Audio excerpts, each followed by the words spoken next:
Donc nous en sommes toujours dans l'étude du hadith 21 du livre donc, qui traite de la description physique et morale du prophète sallallahu alayhi wa sallam. C'est dans le deuxième chapitre qui traite du sceau de la prophétie.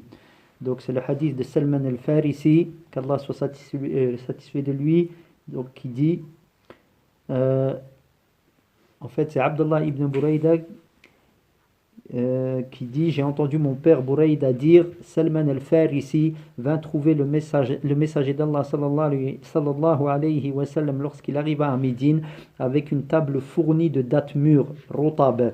Il la posa devant le messager d'Allah sallallahu alayhi wa sallam qui demanda: ô Salman, qu'est-ce donc? Et lui de répondre: une aumône pour toi et tes compagnons. Il ordonna: ôte-la, car nous ne mangeons pas de l'aumône. Il l'ôta donc et revint le lendemain avec la même chose. Il la posa devant le messager d'Allah sallallahu alayhi wa sallam qui demanda: qu'est-ce que c'est, ô Salman?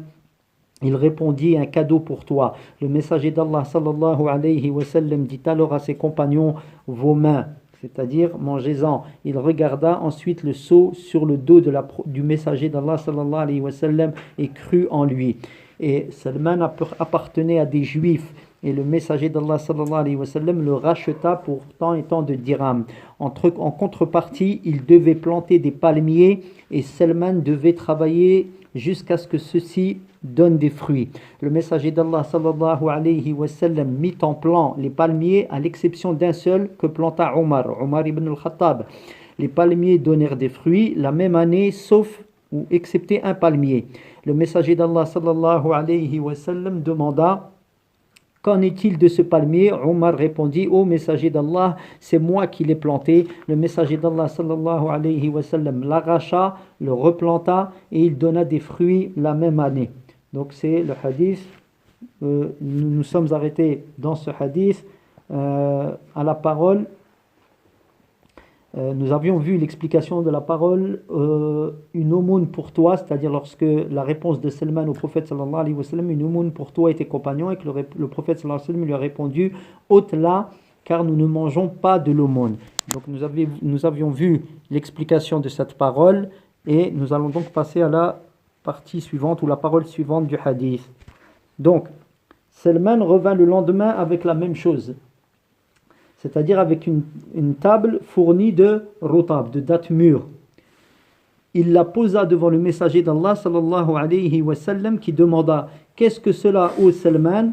Il répondit: un cadeau pour toi. Alors que la première fois il avait dit c'est une aumône. Et le prophète sallallahu alayhi wa sallam l'a refusé. Le messager d'Allah sallallahu alayhi wa sallam dit alors à ses compagnons: vos mains.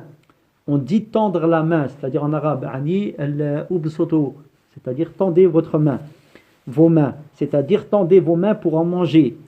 Il n'a donc pas ordonné d'ôter les dattes, ce qui constitue le deuxième signe, car Salman, comme on l'avait vu, savait que le prophète, le signe de la prophétie, c'est qu'il n'acceptait pas les aumônes et qu'ils acceptaient les cadeaux. Il regarda ensuite le sceau, donc Salman, sur le dos du messager d'Allah sallallahu alayhi wa sallam et crut en lui. C'est le troisième signe. Donc les trois signes qui lui sont parvenus à son sujet ont été réunis. Il n'accepte pas les aumônes, par contre il accepte les cadeaux, les présents et le sceau de la prophétie. Il a vérifié Othman et il l'a effectivement vu. Donc et il crut en lui. Il a par conséquent cru au messager d'Allah sallallahu alayhi wa sallam. La parole suivante du hadith, donc de celui qui rapporte ce hadith, il dit il appartenait à des juifs, c'est-à-dire qu'il était un esclave appartenant à des juifs. Et le messager d'Allah sallallahu alayhi wa sallam le racheta pour tant et tant de dirhams. Le prophète sallallahu alayhi wa sallam ici a fait en sorte de contracter auprès des juifs son rachat pour une somme en argent et contre la plantation de palmiers. C'était ça les conditions du contrat, d'accord, qui est une partie en argent et une autre partie c'est par le fait de planter des palmiers Dans certaines versions, il est indiqué qu'il a planté pour eux 200 ou 300 palmiers. Le prophète sallallahu alayhi wa sallam a demandé à ses compagnons de l'aider. Ce qu'ils ont fait avec les pousses de palmiers, un tel lui en a donné 10, un autre 5, et c'est le prophète sallallahu alayhi wa sallam qui se chargeait de planter les pousses de sa main tellement qu'il désirait l'affranchissement de Salman al-Farisi. Le prophète sallallahu alayhi wa sallam a donc mis lui-même les palmiers en plant.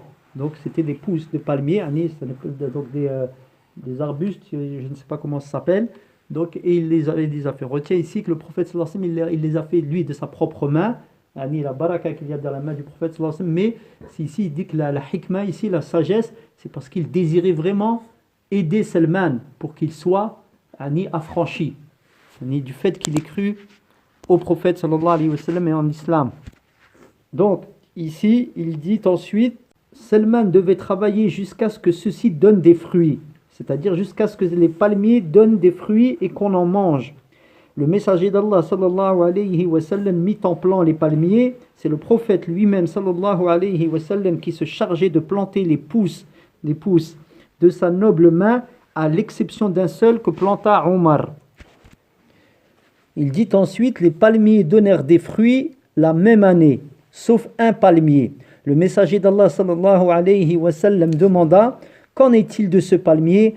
Omar répondit, ô messager d'Allah, c'est moi qui l'ai planté. Le messager d'Allah sallallahu alayhi wa sallam l'arracha et le replanta, et il donna des fruits la même année. Al-Hakim rapporte dans Al-Mustadrak, donc dans son livre de hadith de l'imam Al-Hakim, qui était un savant du hadith, selon le hadith de Affan, Hammad ibn Salama nous rapporte, d'après Asim ibn Sulayman et Ali ibn Zayd ibn Jad'an, d'après Abu Uthman al-Nahdi, d'après Salman, qui a dit, je contractais mon rachat auprès de mes patrons en contrepartie de la plantation de 500 pouces. Dès qu'ils donneraient des fruits, je serai libre. Je vins alors trouver le prophète sallallahu alayhi wa sallam. Il dit à la fin du hadith, le messager d'Allah sallallahu alayhi wa sallam les planta, sauf un seul que je plantais de ma main. Alors que dans l'autre hadith, il dit, c'est Omar qui l'a planté. Tous donnèrent des fruits, sauf celui que je plantais moi-même.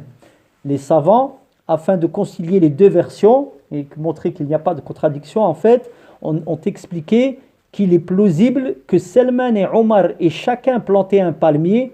Ainsi, le narrateur a tantôt attribué la plantation à Omar, tantôt à Salman. C'est-à-dire ils ont planté le palmier ensemble. Donc, des fois, il raconte Salman, des fois, il évoque Omar radiyallahu anhuma. Il est possible que la raison soit que le miracle se manifeste dans la fructification de tous les palmiers. C'est-à-dire que ce hadith, il nous montre que le miracle qui réside également dans ce hadith, c'est que tous les palmiers, ils ont donné des dates, excepté le palmier que le prophète sallallahu alayhi wa sallam n'a pas planté de sa main. Il y a un autre miracle qui est la plantation de ce palmier une seconde fois. Il a arraché le palmier qui n'a pas donné de fruits, il l'a replanté et de sa fructification la même année. Et il a redonné de la même année. Pourtant, les palmiers, ils doivent prendre une année, Allahu A'lam, pour donner des fruits. Ici, je fais une remarque. Quand je donne les hadiths, vous m'entendez lire la chaîne de transmission, pas seulement le hadith. Je lis aussi la chaîne de transmission. Ça a son importance parce que ça montre que ce ne sont pas des paroles qui nous sont parvenues, ce ne sont pas des inventions. Les hommes qui font partie de cette chaîne de transmission, ce sont des gens qui ont entendu ce hadith les uns des autres, les uns des autres, par une chaîne qui remonte donc ensuite dans le temps jusqu'à ce qu'il le rapporte du compagnon qui l'a entendu lui-même du prophète sallallahu alayhi wa sallam. Donc ce sont des chaînes de transmission ininterrompues. Les gens les hommes constituant ces chaînes de narration, de transmission sont des hommes connus on sait leur niveau de science, on sait leur niveau de probité, d'équité, comment ils étaient, et c'est ainsi que la science du hadith nous est parvenue, plutôt les hadiths du prophète sallallahu alayhi wa sallam nous sont parvenus à tel point qu'on dit que les hadiths c'est comme c'est la vérification d'un miracle d'Allah Azza wa Jal, dans lequel, comme Allah il dit dans le Coran, Inna nahnu nazzalna dhikra wa inna lahu lahafidhun. Nous avons descendu le rappel et nous en sommes le gardien. Qu'est-ce que ça veut dire le rappel ici? C'est le Coran et la Sunna. Eh bien, Allah, le Coran, il le préserve, personne ne peut le transformer. La Sunna, Allah, il l'a préservé par le biais de cette science qui n'existe dans aucune autre, ni religion, ni société, ni mode de transmission, ni dans la préservation des faits historiques chez les chroniqueurs de tel ou tel pays pour nous rapporter les faits qui se sont passés dans le Moyen-Âge, etc. On ne connaît pas les hommes, on connaît les noms des hommes qui ont transmis cela, mais on ne connaît pas leur probité, on ne connaît pas leur droiture et ce qui pourrait nous vérifier l'authenticité des faits, que ce soit, comme j'ai donné l'exemple du Moyen-Âge ou plus avant. Alors que la science du hadith, ici, elle est incomparable. Elle est incomparable à tel point que des non-musulmans le regrettent grandement et amèrement qu'il n'ait pas eu ce genre de science, eux, pour préserver, on va dire, l'authenticité de leur texte.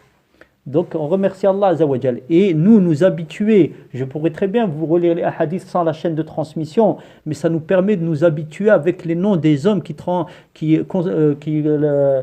composent la chaîne de transmission, afin, Inch'Allah, de nous rendre compte de l'effort que les hommes de science qui ont rassemblé ces hadiths, ils ont dû faire. Ils ont étudié chez leur professeur, qui leur professeur leur dit c'est un tel qui m'a dit, qu'il le tient de un tel, c'est-à-dire que tout ça c'est des choses qui sont imbriquées très étroitement. Donc il faut avoir ça à l'esprit, ne pas le prendre à la légère. À chaque fois qu'on donne les noms de la chaîne de transmission, c'est un homme qui le tient d'un autre homme, qui l'a tenu lui-même d'un autre homme, dont on connaît la biographie et la manière d'agir. Donc c'est une rahma, une miséricorde de notre Créateur que l'on doit remercier pour nous permettre aujourd'hui de lire cette chaîne de transmission comme le premier, comme l'imam Tirmidhi lui-même il l'a lu. Il dit, à chaque fois qu'il donnait un hadith, quand il dit ici dans le hadith, Ahmad ibn al-Miqdam Abu al-Ash'ath al-Ijli nous rapporte. Ça c'est l'imam Tirmidhi, l'auteur du livre, qu'il dit.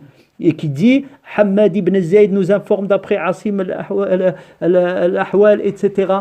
Donc on relie la chaîne de transmission comme l'imam Tirmidhi, il l'a lui-même donné, qui lui a vécu au 3e siècle de l'Hégire, mais c'est sa chaîne de transmission à lui, les hommes qu'il connaît, c'est sa chaîne à lui, et bien il remonte jusqu'aux compagnons qui l'ont entendu lui-même du prophète sallallahu alayhi wa sallam.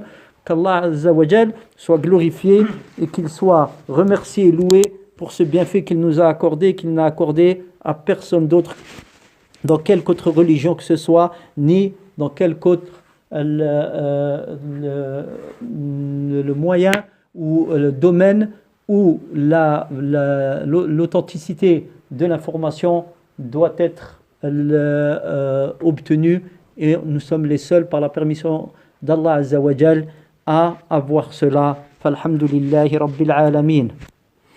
Le hadith suivant, donc l'imam Tirmidhi, l'auteur dit Ahmad ibn al-Miqdam Abu al-Ash'ath al-Ijli al-Basri nous rapporte, Hamad ibn Zayd nous informe d'après Asim al-Ahwal, d'après Abdullah ibn Sarjis, je vins trouver le messager d'Allah sallallahu alayhi wa sallam alors qu'il se trouvait avec quelques-uns de ses compagnons. Je tournai comme ceci derrière lui, c'est-à-dire il a contourné le prophète sallallahu alayhi wa sallam et il sut ce que je voulais. Il ôta alors sa tunique, donc le haut qu'il portait, ce qu'on appelle rida,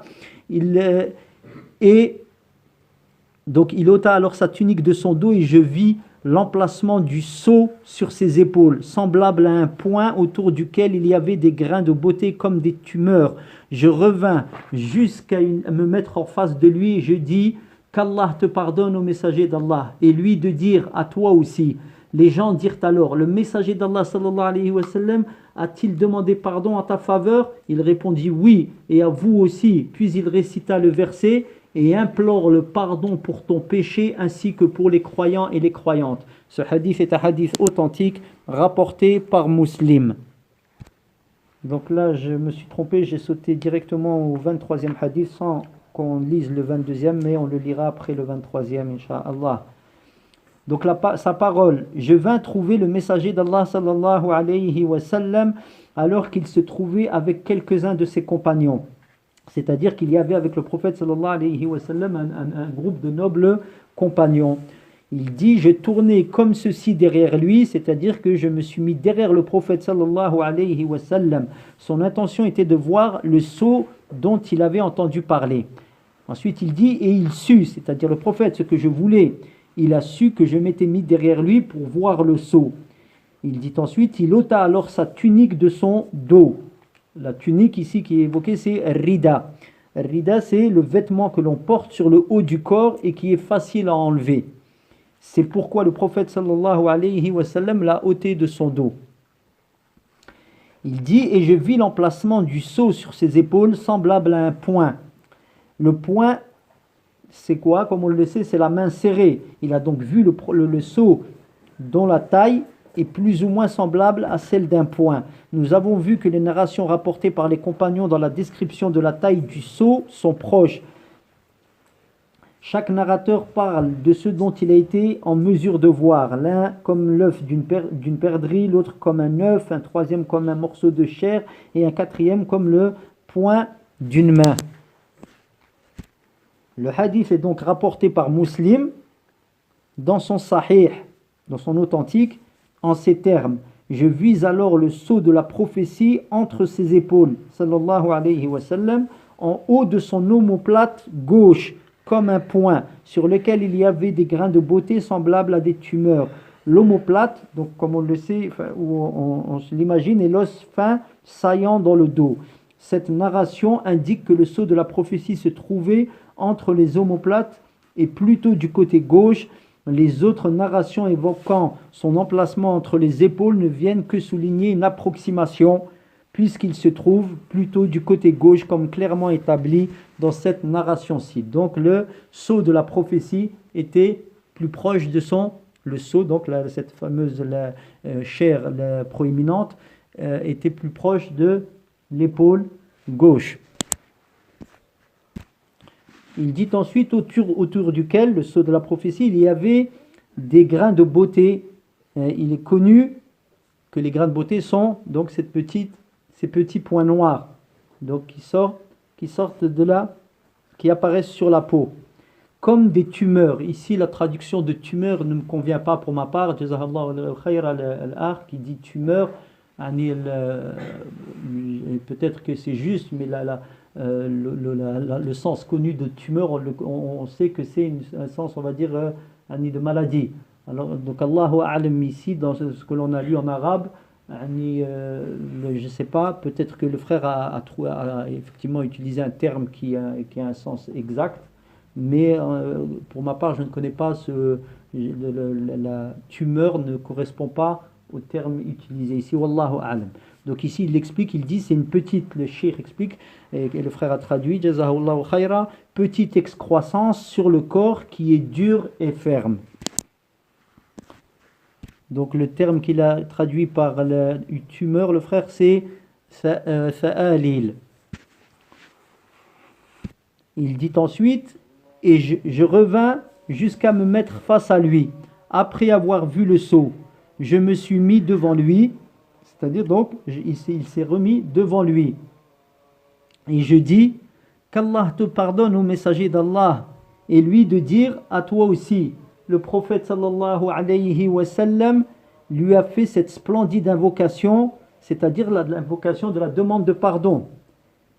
Les gens dirent alors, le messager d'Allah sallallahu alayhi wa sallam a-t-il demandé pardon en ta faveur? C'est-à-dire que tu as acquis cette chose sublime et ce gain énorme, puisque le messager d'Allah sallallahu alayhi wa sallam a demandé pardon en ta faveur. Donc, le fait qu'ils aient interrogé ces hommes qui étaient avec le rapporteur du hadith, avec le compagnon, il a dit, le prophète sallallahu alayhi wa sallam, il a invoqué le pardon d'Allah pour toi. Donc, cela prouve l'intérêt énorme de cette invocation dans le cœur des compagnons du prophète sallallahu alayhi wa sallam et leur joie par rapport à celle-ci. Donc ceux qui ont parlé avec ce compagnon, et c'était d'autres compagnons, ils étaient très désireux de l'invocation du prophète sallallahu alayhi wa sallam à leur égard. Néanmoins, ils demandaient pardon de son vivant, c'est-à-dire le prophète sallallahu alayhi wa sallam, il faisait dua de son vivant, d'accord ?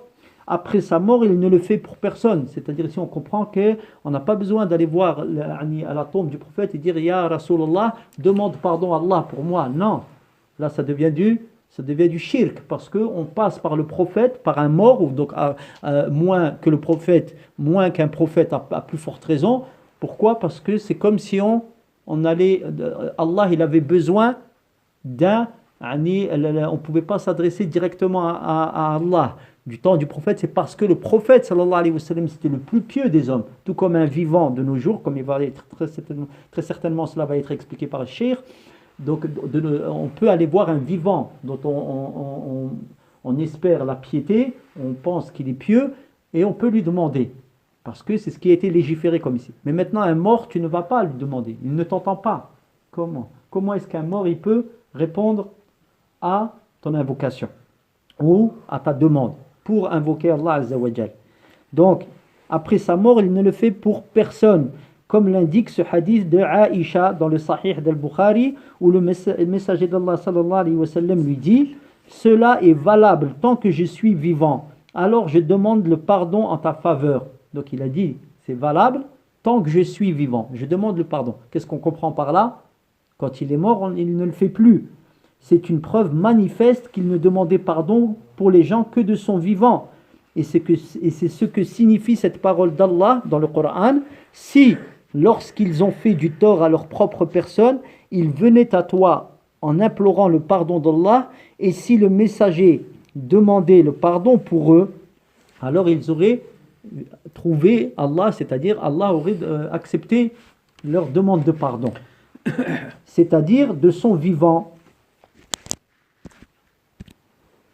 Quant au fait d'appliquer le verset que nous venons de lire pour ce qui est après sa mort du prophète sallallahu alayhi wa sallam, c'est une erreur de compréhension et un surpassement du sens du verset. Donc c'est une déviation du sens du verset.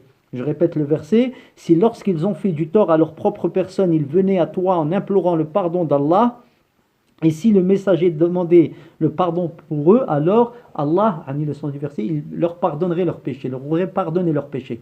Il y en a qui donnent une interprétation tronquée, fausse, en disant, même maintenant, à la mort du prophète, de par le verset, tu peux aller demander au prophète qu'il invoque Allah pour te pardonner. Et ça, c'est une voie qui est vraiment très dangereuse, glissante, et qui mène tout droit vers le shirk. Naam. Voilà pourquoi ils ont demandé, et là c'est pour ça, regardez l'importance de la science, le fait qu'on ne prend pas les textes comme ça, et on le prend comme on le comprend, de premier abord, et on l'applique comme ça. Non, il y a les savants, ils sont là. Pourquoi ils sont savants? Parce que les savants ont passé du temps à étudier les textes dans leur globalité. Ils ont étudié le Coran, les tafsirs, ils ont étudié les hadiths, l'explication des hadiths, et ensuite ils mettent tout cela ensemble et ils arrivent à t'expliquer le Coran avec les hadiths. Car le hadith, la sunna, elle est venue pourquoi? Pour expliquer le Coran. Le Coran, il est venu, ce sont des règles globales. Il y a des choses bien précises à des moments, mais de manière générale, le Coran, la sunna, elle est venue pour préciser le Coran, pour particulariser ce qui est général, pour expliquer et interpréter le Coran. Donc eux, ils savent, les savants. Pourquoi cela? Il faut le comprendre comme cela. Ce n'est pas d'eux-mêmes qu'ils le disent, mais c'est parce qu'ils ramènent les textes qui viennent expliquer les uns les autres. Certains textes expliquent les autres. Et c'est pour ça qu'ils atteignent ce degré et où ils méritent réellement d'être appelés des savants. Donc, et c'est pour ça, quand on lit ce verset, il dit, donc le cheikh explique ici l'idée qu'après la mort du prophète, on ne demande pas au prophète d'implorer pour nous Allah de nous pardonner nos péchés. Parce que il dit, on peut tirer cela d'où, comme il l'explique, il dit voilà pourquoi ils ont demandé, les hommes qui étaient avec ce compagnon qui rapporte le hadith, eux ces hommes n'ont pas vu le prophète. Il dit le messager d'Allah a-t-il demandé pardon en ta faveur? Ils lui ont demandé cela. Ils lui ont dit il a demandé pardon en ta faveur? Pourquoi? Parce qu'ils étaient conscients qu'il avait reçu quelque chose qu'ils ne pourraient pas recevoir.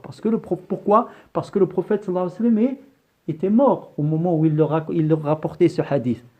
Donc c'est pour ça qu'ils ont ce désir. Ani était conscient du bienfait qu'il avait reçu en cela. Et lui, il a répondu oui. C'est-à-dire qu'il a demandé pardon pour moi. Et si c'était une chose qui se demandait même après sa mort au prophète sallallahu alayhi wa sallam, eh bien ces gens qui n'ont pas rencontré le prophète, ces gens l'auraient fait pour eux-mêmes. S'ils avaient conscience qu'ils avaient le droit. Ils ont demandé cela avec une intonation de désir, et pas de la jalousie, mais de la bonne jalousie. Ils ont dit, il a fait ça pour toi? Ça veut dire que ils étaient conscients qu'il avait reçu quelque chose qu'il ne pouvait pas recevoir. Pourquoi? Parce que le prophète, il a fait ça de son vivant, et après la mort, il ne peut pas le faire. Mais ils savaient que cette occasion n'était à saisir que du vivant du prophète sallallahu alayhi wa sallam. Il est important de bien avoir cela à l'esprit, et ça, si on l'a bien à l'esprit, on comprend maintenant. Ça nous permet de comprendre que le fait que tu n'invoques pas, tu ne demandes pas, même si c'est une demande, le prophète, après sa mort, comme la preuve en a été donnée ici, alors ceux qui sont en dessous du prophète, c'est, comme on l'a dit, à plus forte raison que tu n'as pas le droit de le faire. Donc le fait, quand on voit les gens dans beaucoup de pays, on voit ça, quand je vais en Algérie, je vois des gens, ils vont près des tombes, etc., ils vont invoquer le mort, là, ils disent là-bas, chaque clan, parce qu'on a un clan d'origine, c'était comme et chaque clan, chaque famille dans le clan, dans la tribu, eh bien, elle a ce qu'ils appellent leur si fulan ou si flan ou si flan. Ils ont leur homme pieux. Eh bien, ils vont se rendre une fois par an, ou à des moments, ils vont rendre visite à ce tombeau, et ils passent quelques jours là-bas et ils l'invoquent. Et même partout, tu vois, l'Akh, il vient d'Afghanistan.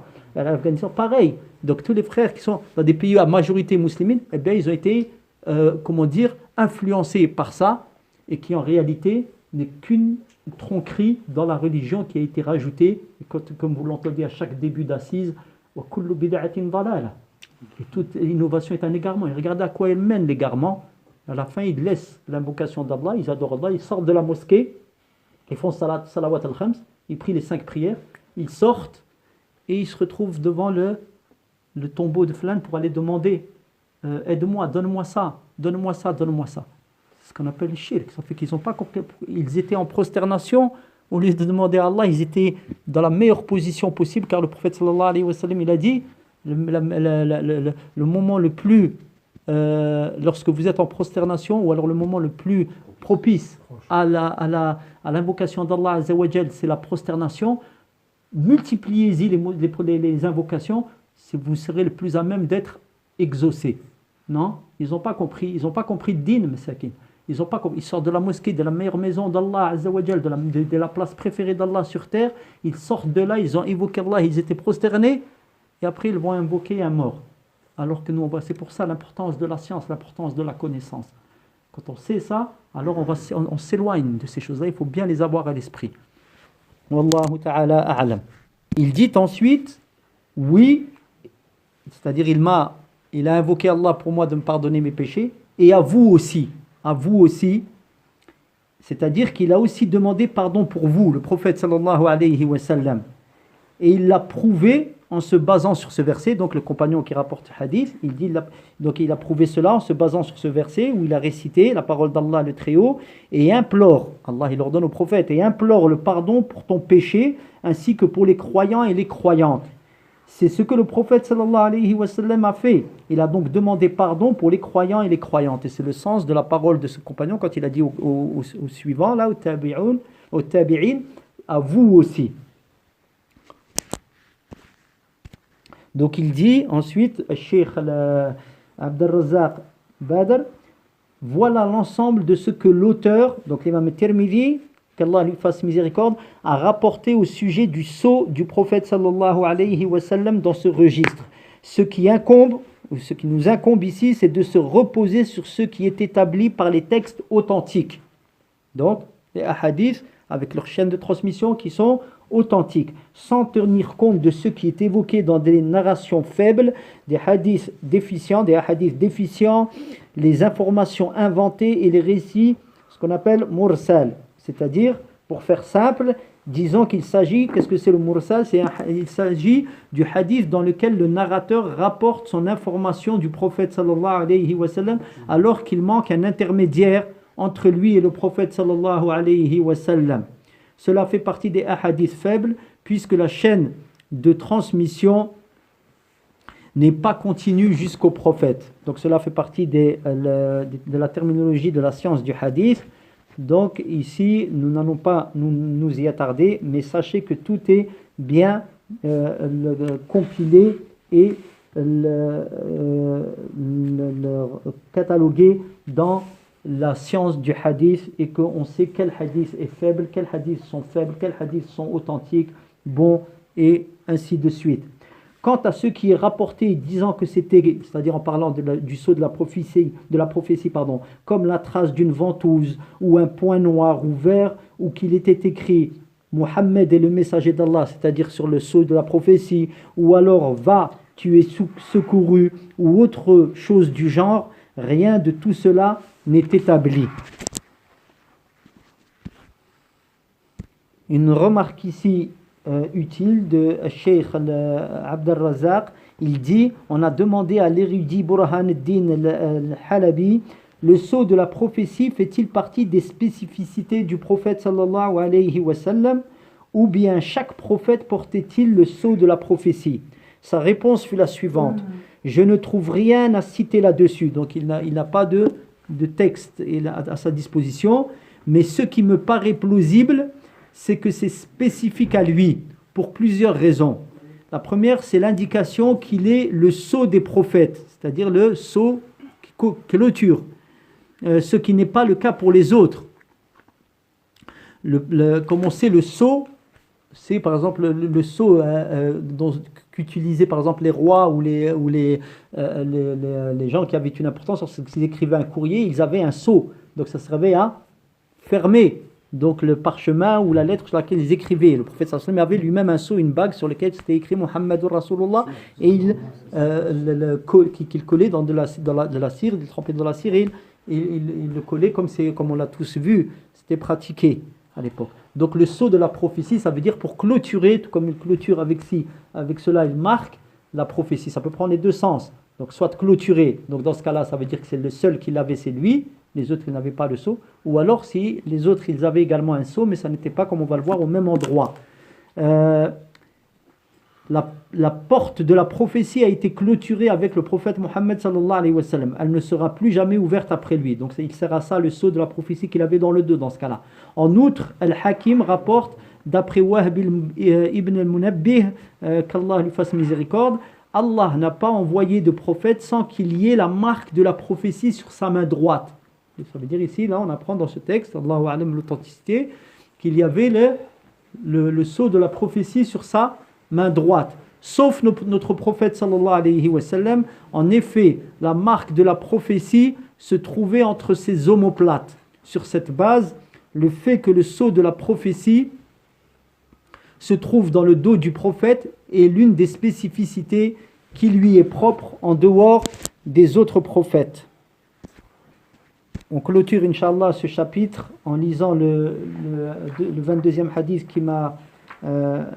que j'ai sauté tout à l'heure. Inch'Allah, c'est un hadith court qu'on lit maintenant. C'est la parole de l'imam Tirmidhi. Muhammad ibn Bashar nous rapporte Bishr ibn Waddah, nous rapporte Abu Aqil al-Dawraqi, nous rapporte d'après Abu Nadra al-Awqi. Je questionnais Abu Sa'id al-Khudri, donc qui était un compagnon, au sujet du sceau du messager d'Allah sallallahu alayhi wa sallam, c'est-à-dire le sceau de la prophétie. Il dit, c'était sur son dos une excroissance proéminente.